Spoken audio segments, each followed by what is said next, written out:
halkan waxaan idinku soo gudbinayaa maqaal uu qoray nin la yiraahdo Kiba Mungai oo ah qareen Kenyaan ah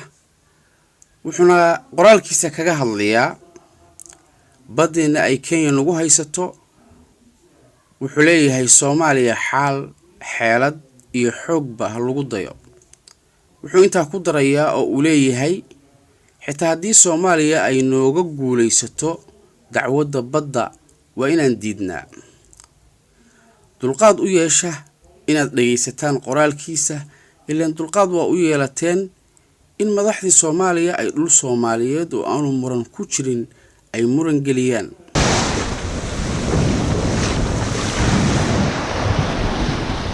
qareen Kiba Mungai waxa uu qoraalkiisa ku bilaabay sidan tan iyo markii la riday xukuumaddii Maxamed Siyaad Barre 1991 iyo dagaalkii sokeeye ee ka dambeeyay Soomaaliya waxay ahayd walina tahay failed state wadan guuldaraystay maadaama ay dal guuldaraystay tahay Soomaaliya ma laha awood maamul mid military oo ay ku ilaaliso xuduudaheeda dhuleed iyo kuweeda badeed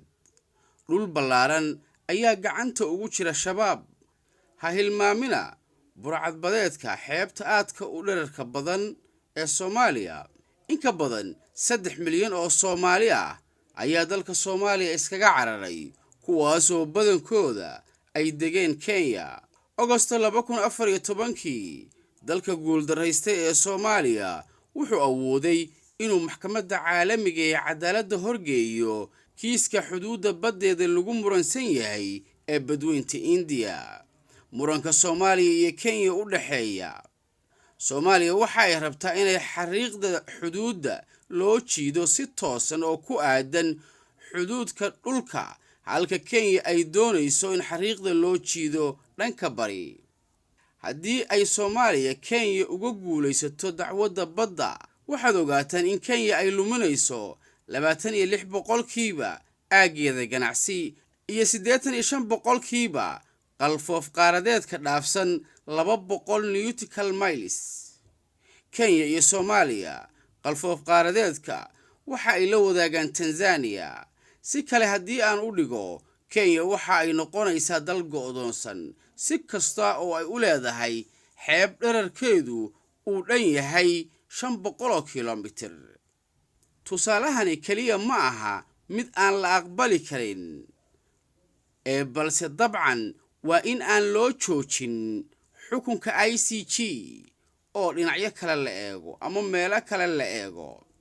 haddii aan ka hadalno si la mid ah xeebaha adduunka khayraadkooda taariikh ahaan waxa uu ku salaysnaa awoodda dhaqaale ciidan siyaasad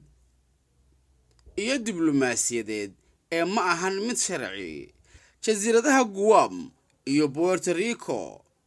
hadda waa dhul Mareykan waayo awoodda Mareykanka ayay ku ahaatay oo kuma ahan maangalnimo ama go'aano ku yimid garsoorka caalamiga ah oo cadaalad sameeyay jasiiradaha Falkland Islands 13 kilomitir ayay Britain u jiraan halka ay Argentina u jirto 1500 kilomitir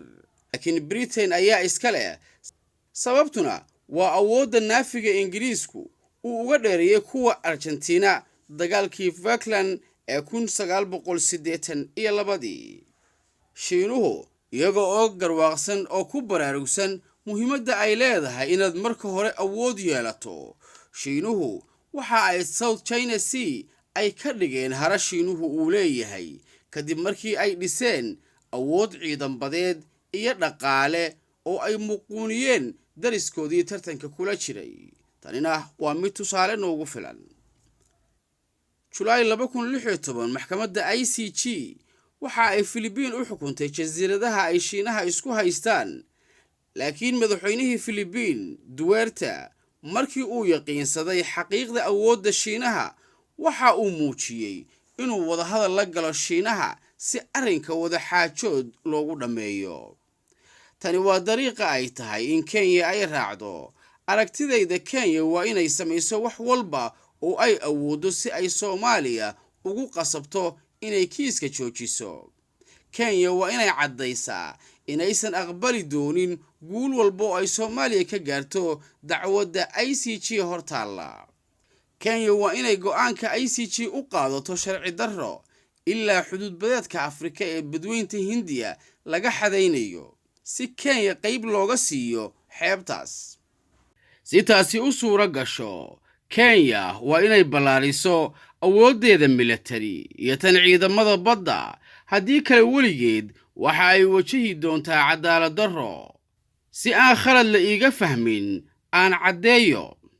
Ka qareen ahaan, waxay ila tahay in doqonnimo ay tahay in la iska indhatiro awood qaybsiga, khayraadka badaha iyo go'aanada siyaasadeed ee laamaha cadaaladda adduunka. Soomaaliya waxay kiiskan gudbisay iyadoo ay dabada ka riixayaan waddamo reer Yurub ah iyo kuwa bariga dhexe ah, iyada oo la eegayo shirkadaha caalamiga oo hadda go'aansaday inay la xaalaan dalka guuldarraystay ee Soomaaliya, iyagoo dhabarka u jeedinaya dalalka xasiloon sida Kenya. Soomaaliya waxay kaga hormartay Kenya maxkamadda ICJ-da, waayo waa ballanqaad maran oo lala galay Soomaaliya oo ay u badan tahay inay qiimo jaban ku xaraashi doonto baloogyo saliid iyo gaas, iyada oo mustaqbalka dhow aysan Soomaaliya yeelan doonin awood ay ku ogaato khayraadka laga daabuli doono meesha hadda lagu muransan yahay. Ugu dambayn,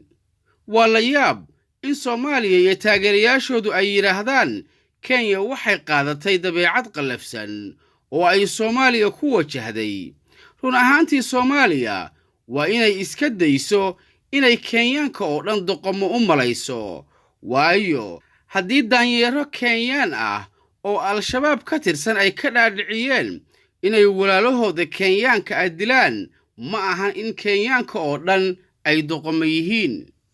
Waa la wada og yahay in 50% Soomaalida Nairobi deggani ay dhowaan Soomaaliya ka yimaadeen. Soomaalida Kenyana tiradeedu ay si aad kor ugu kici doonto. Haddii aan Soomaaliya aanay nabad noqon 10 sano ee soo aadan, waxaa dhici karta in Soomaalida Kenya ay ka tira bataan Soomaalida Soomaaliya.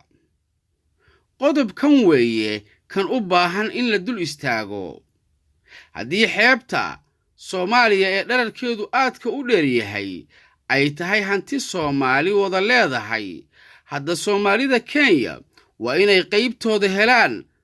Taasina ugu yaraan waxay u baahan tahay in xukuumadda Soomaaliya ay kiiska badda ICJ ka soo celiso si arrinta si walaalnimo ah loogu dhammeeyo. Sidoo kale, siyaasiyiinta Soomaalida Kenya iyo kuwa qaylada badan ee la midka ah waa inay muujiyaan wadaninimo si public ah, walaalahooda Soomaaliyana ugu sheegaan in ay Kenya faraha ka qaadaan.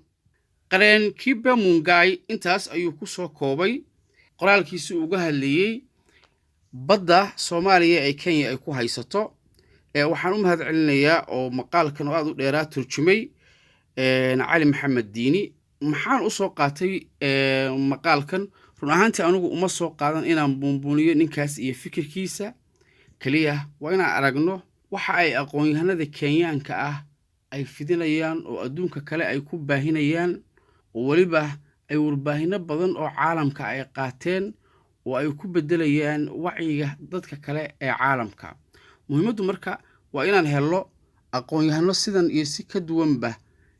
qadiyadaheenna u difaaci kara oo wax uga qori kara oo caalamka la wadaagi kara. Dad badan baa waxay isweydiiyaan, ma jiraan miyaa aqoon-yahano Soomaaliyeed oo sidan oo kale ah? Runtii way jiraan, laakiinse ma badna. Toddobaadkan ayaan arkay dhowr maqaal oo aqoon-yahano Soomaaliyeed ay qoreen. qaarkood waan la xiriiray, qaarkoodna dib ayaan u tarjumay maqaaladooda. Insha Allah usbuuca soo socda ayaan idinla wadaagi doonaa haddii Ilaahay yiraahdo. Waa Cabdirasaaq Jubbaland, inta dib u kulmayno. Nabadgelyo.